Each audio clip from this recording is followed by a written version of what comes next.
So far we have completed the first 3 sections of the course. We have learned what Blender is, set it up on our computer, and became familiar with its interface. Now let's learn about 3D Viewport. Welcome to section number 4. Now in section number 4, we'll explore the 3D viewport and learn about the tools and the controls we will use throughout the course. So let's proceed.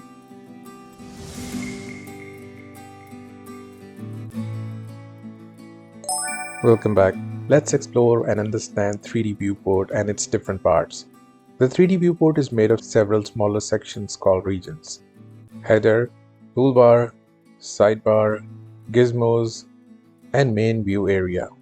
Please note that by default the sidebar is hidden. At the top we have the header.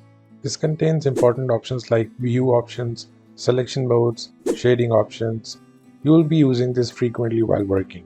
On the left side you will see a drop down that says object mode. This is called interaction mode. Right now we are in object mode. In this mode we can select objects, move them, rotate them, and scale them. This is the mode we will use most of the time as beginners. If you click on the drop down, you'll see other modes like edit mode, sculpt mode, vertex pane, weight pane, and texture pane. Each mode is designed for a specific type of work. For example, edit mode allows you to modify the shape of an object. Sculpt mode is used for more organic modeling. Don't worry about these for now, we'll explore them later. Next we have menu for the 3D viewport, where we have view, select, add, and object menus. These menus give you access to many commonly used actions. Let's go through them one by one. First we have the view menu. From here you can toggle the visibility of toolbar, sidebar, etc. This menu controls how you look at your scene. From here, you can change viewpoints like top, front, or side. Next is the select menu. This is used for selecting objects in your scene. You'll find options like select all, deselect, invert selection, etc. This becomes very useful when working with multiple objects. Then we have the add menu. This is used to add objects into your scene. From here you can add mesh objects like cubes and spheres, lights, cameras, and many more. You will use this option a lot when creating new objects. Finally, we have the object menu. This menu contains actions that affect the selected object. For example, transform options, duplicate, delete, and other object-related tools.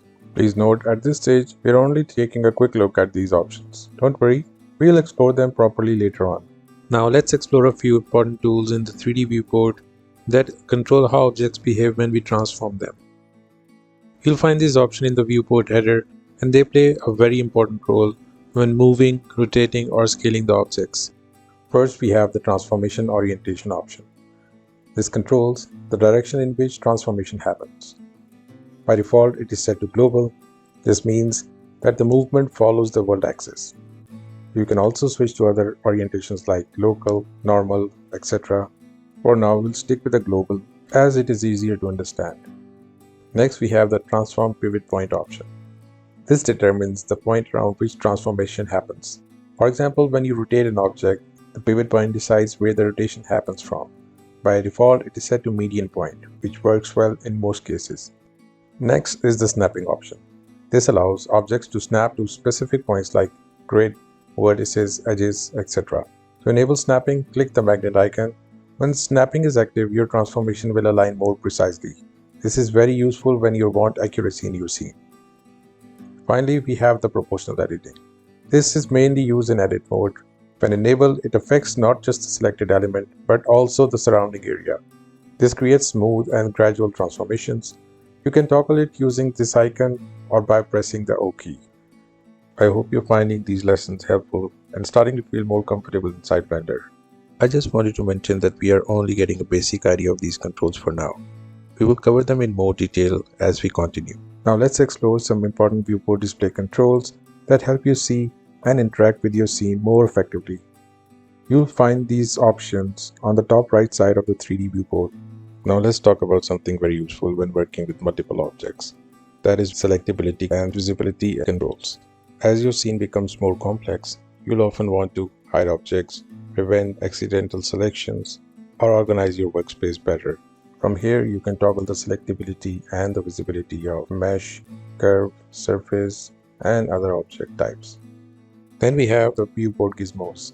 These are the visual controls that appear in the viewport and help you move, rotate, and scale objects. You can enable or disable them using this gizmo toggle button.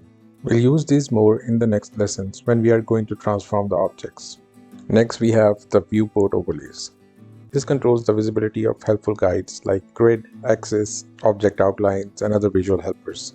You can toggle overlays on and off using this button. If your screen ever looks too cluttered, turning off overlays can give you a cleaner view. Next is the Xray mode. You can enable or disable it using this toggle button. When Xray mode is enabled, objects become partially transparent. Finally, we have the viewport shading options. These controls how your scene is displayed visually. There are 4 main modes of viewport shading that are wireframe, solid, material preview, and rendered. You can switch between these modes using these icons. For now, we'll mostly use solid mode. There are some more options available in the viewport shading dropdown. We're not going to cover it right now, but let's take a quick look at the viewport shading dropdown options. You may have noticed already that these controls come in different types. Once you understand these patterns, using Blender becomes much easier. Some controls are drop-down menus. These allow you to choose from multiple options. For example, Transform Orientation is a drop-down, where you can simply select one option from the list. In the 3D viewport header, we also have toggle buttons. These work like on and off switches. For example, Snapping button is a toggle button. Click it once to enable it and click it again to disable it. Some controls combine both a toggle and a drop-down. For example, Snapping also has a drop-down next to it. Now let's take a look at another type, that is push buttons. A great example of this is viewport shading. For your information, only one push button is active at a time, and the selected one stays highlighted. Alright, that is it for the 3D viewport header. On the right side of the viewport header, you'll find a drop-down called Options. If you open it, you'll see a section called Transform, and inside that, an option called Effect Only. These settings control what exactly is affected when you transform an object. As a beginner, you don't need to use these options actively. It's just important to know a little bit about them, because sometimes transformation may behave differently if one of these options is enabled. Now let's take a look at the sidebar in the 3D viewport. The sidebar is located on the right side of the viewport, and it contains additional settings and tools. If you don't see it, don't worry. You can toggle it by pressing the N key on your keyboard or by clicking the small arrow on the right edge of the viewport. The sidebar is organized into different tabs, each providing specific information and controls. The tabs include Item, Tool, View, and Animation. Each of these tabs serves a different purpose. The Item tab shows properties of the selected object, such as location, rotation, and scale. The Tool tab displays settings related to the current active tool. The View tab contains options related to how you see and interact with the viewport. You may also notice some additional tabs appearing here. These are usually added by the extensions or add-ons depending on what is enabled on your setup. Inside each tab, the content is further organized into panels. These panels can be expanded or collapsed. You can click on the small arrow next to the panel name to show and hide its content. This helps keep the interface clean and allows you to focus only on what you need. To hide the sidebar, go to the View menu and simply uncheck Sidebar. Now let's take a quick look at the gizmos available in the 3D viewport. These are available on the right side of the viewport and they help you understand and control your view. One of the most useful ones is the navigation gizmo. You'll see it in the corner of the viewport, showing the X, Y, and Z axes. These help you understand the current orientation of your view. You can also click on it to quickly switch between different views. We will cover it later. If you want to show or hide this gizmo, you can control it from the header. Go to the Viewport Gizmo options in the top right corner. Click on it and you'll see options for different gizmos. To hide the navigation gizmo, simply uncheck the Navigate option, and you can enable it again the same way. Now let's explore the toolbar in the 3D viewport. The toolbar is located on the left side of the viewport. If you don't see it, you can toggle it by pressing the T key on your keyboard. Toolbar contains a set of tools that allow you to interact with objects in the scene. These include tools for selecting, moving, rotating, scaling, and more. One thing you'll notice is that whenever a tool is selected, it becomes highlighted in blue color. Now let's take a closer look at the active tool area, available at the top left corner just below the header. As you can see, currently the Select Box tool is selected, Because of that, the options shown here belong specifically to the Select Box tool. Now if we select a different tool from the toolbar, these settings will update automatically based on the selected tool. For example, let's select the 3D cursor tool. Notice how the options panel changes and now shows settings related to the 3D cursor tool. Similarly, if we select Move, Rotation or Annotation tool, the options update once again and display controls specific to these tools. You may also notice a small arrow at the bottom right corner of some tools. This indicates the tool contains additional related tools inside it. To view them, simply click and hold the left mouse button on the tool. For example, under the Select tool group, you'll find options like Tweak, Select Box, Select Circle, and Select Lasso. Similarly, if you click and hold the Scale tool or the Annotate tool, you'll see more related options. At the bottom of the toolbar, you'll also find tools for adding primitive objects.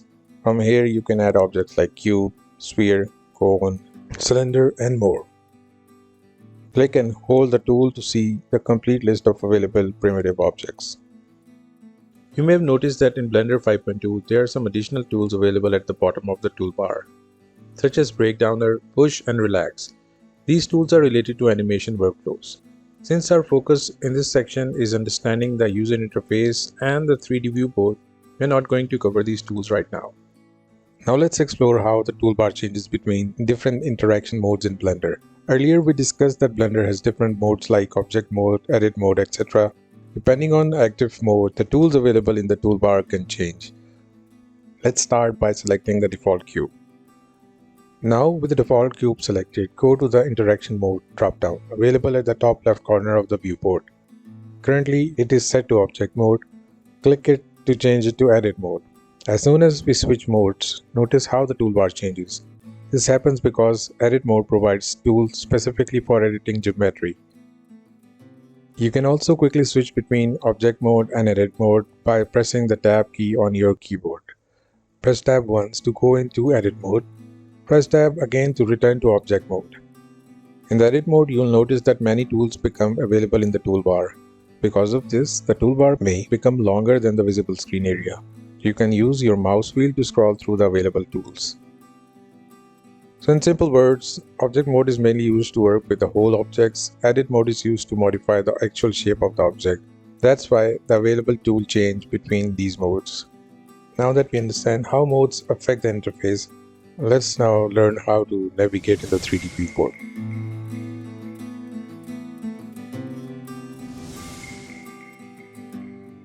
Great! In this video, we explored the 3D viewport and became familiar with its different tools and controls. That brings us to the end of section 4. In the next section, we'll learn how to navigate around the scene efficiently using Blender's viewport navigation tools. Thank you very much for watching. I'll see you in the next one.